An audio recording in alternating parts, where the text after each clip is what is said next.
Okay, students, good morning. So, we are continuing our chapter. If you remember, our chapter's name was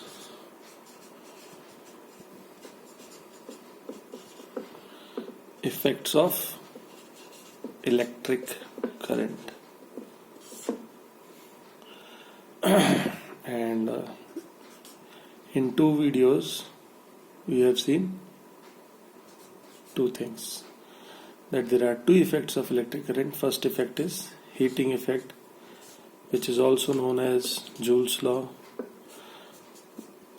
whose mathematical expression is H is equal to I square RT. ये हम देख चुके हैं.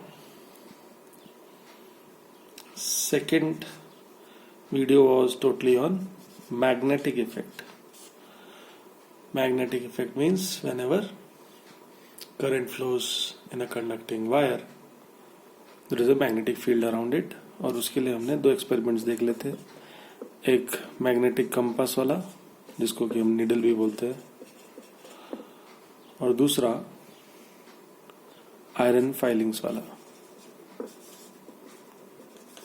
जिसमें concentric circles बन गए थे. तो इन दोनों वीडियोस एंड एक्सपेरिमेंट से हमको समझ में आया था कि there is a magnetic field around a current carrying wire. तो ये हीटिंग इफेक्ट तो पहले ही हो चुका था, ये दूसरा है मैग्नेटिक इफेक्ट. अब यहां से इस चैप्टर का आगे का जो भी कंटेंट है वो प्योरली इसी इफेक्ट पर डिपेंड करता है. Magnetic effect of electric current, इसी का डायरेक्टली या फिर इनडायरेक्टली डिराइव्ड वे में पूरा चैप्टर अब इसी के अराउंड में घूमेगा, मैग्नेटिक इफेक्ट. और तो जब यही इलेक्ट्रिक करंट, अब आप ये देखिए फिर इस पे अच्छा, जब यही इलेक्ट्रिक करंट और यही मैग्नेटिक फील्ड या आपस में मिक्स होते हैं, या ये साइंस या ये फिजिक्स का पार्ट जब इसको मिक्स होता है, इसको हम बोलते हैं इलेक्ट्रोमैग्नेटिज्म. इलेक्ट्रोमैग्नेटिज्म, इसको आपने इलेक्ट्रोमैग्नेटिक वेव्स भी सुना होगा. तो बेसिकली अब यहां से आगे से हम इलेक्ट्रोमैग्नेटिज्म पढ़ने वाले. सेकेंड वीडियो में मेरा लास्ट जो थीम था, या लास्ट जो मैंने बताया था, वो यही था कि ये जो मैग्नेटिक फील्ड जनरेट क्रिएट होता है, क्या इसकी कोई यूनिफॉर्म डायरेक्शन होती है, क्या इसका कोई गिवन पैरामीटर, या उसको किस तरह से हम नो कर सकें कि अगर करंट किस डायरेक्शन में तो डायरेक्शन कैसी होगी मैग्नेटिक फील्ड की, is there any relation between it.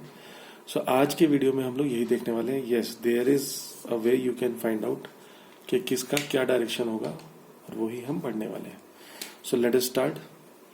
So today the first topic would be right hand thumb rule.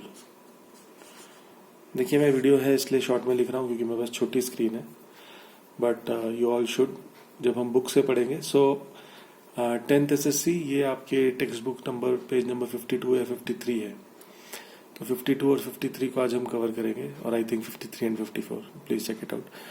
तो मैं शॉर्ट में लिख रहा हूँ, पर आप लोग को ये अच्छे से समझना है कि जब इसको पूरा पढ़ेंगे तो हम आपको अच्छे से लिखाएंगे. अभी स्क्रीन छोटी, इसलिए मैं स्क्रीन का यूज कर सकूं इसलिए मैं ऐसे लिख रहा हूँ.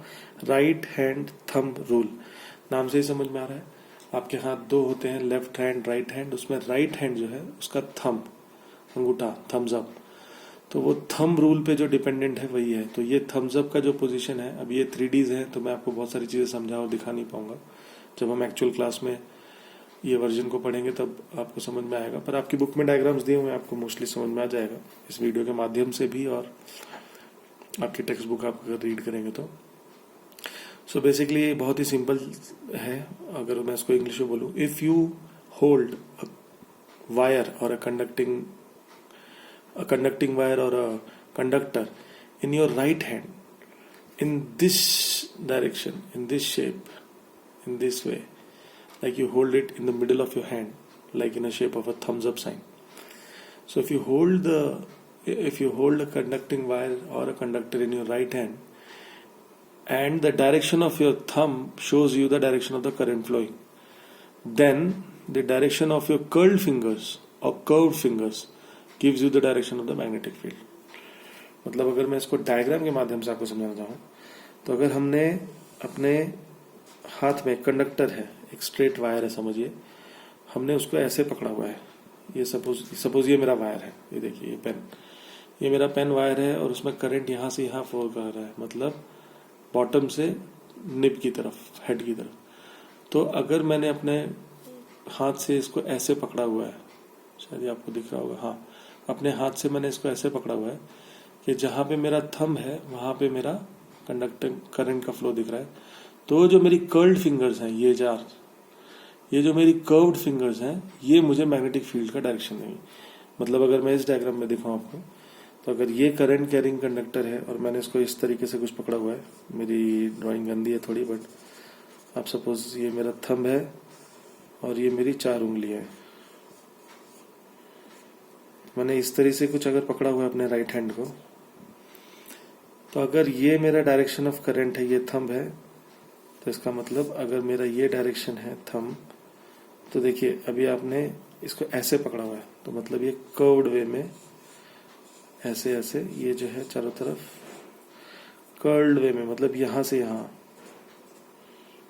अंदर से बाहर की तरफ, ये आपको मैग्नेटिक फील्ड जनरेट होगा। ये देखिए ऐसा नीचे से ऊपर आता है, नीचे से ऊपर, पर यही डायरेक्शन अगर मैं उल्टी कर दूं, ऐसे कर दूं, तो उल्टा हो जाएगा magnetic field, clockwise anti clockwise हम जिसको बोलते हैं।